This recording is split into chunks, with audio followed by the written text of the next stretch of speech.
Aloha everybody, Pastor Mark here. Hey, do you remember that 25th verse in the book of Joel, chapter 2, where God says, I will restore unto you that which the locust has eaten and the locust has taken away.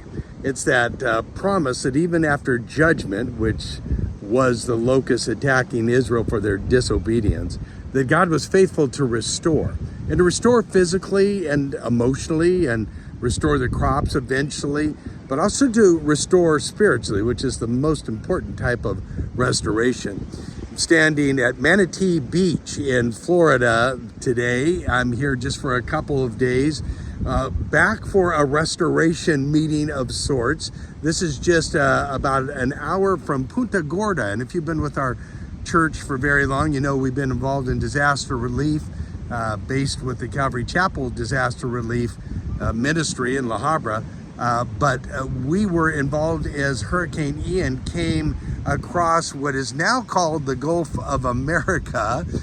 Even that's been restored, and it came across this Gulf and all the way across the entire state of Florida.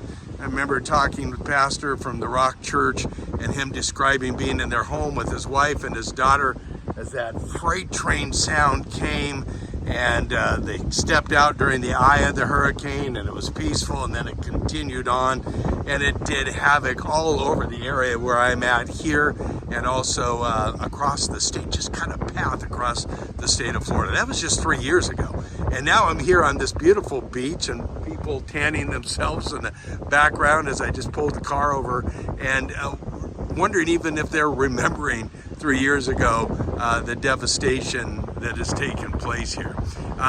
God restores. God uses people in restoration. It's been a privilege for our church to be involved in disaster relief, but a good reminder that hurricane after hurricane and disaster after disaster can be used to minister to people.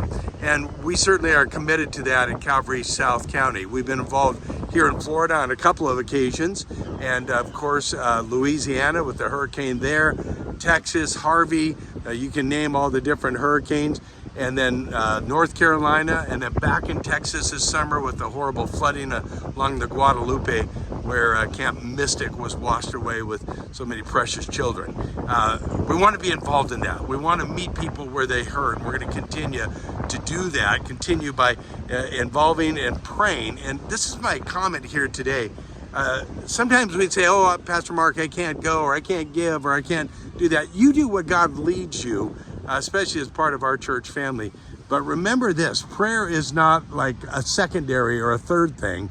It is the primary thing that we need to be doing when disasters come. And here's my point. If you had heard, this past Sunday was November 30th, and for the United States, the mainland United States, hurricane season ended on the 30th, and the entire year we did not have a hurricane hit the mainland of the United States. Of course, this last one with Melissa just a month ago in Jamaica was horrible, but we need to be praying for prevention as well as restoration. And I think God, I know God hears our prayers, and I would encourage you to look at the beauty in the background.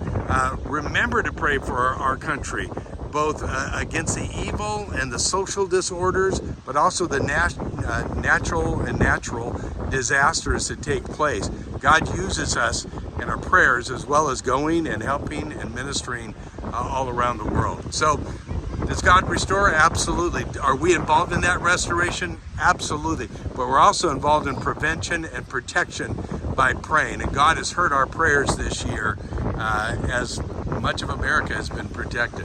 I'm just here for a couple days, and we'll be heading back. I'm looking forward to seeing you on Sunday morning at the Coach House.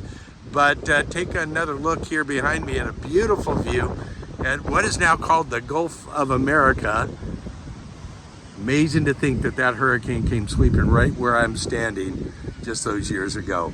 Thank you for your prayers. Thank you for being a part of a family that loves to serve God. May God bless you and encourage you these early days of December as we move into the Christmas season. Aloha from Florida. Pastor Mark signing off.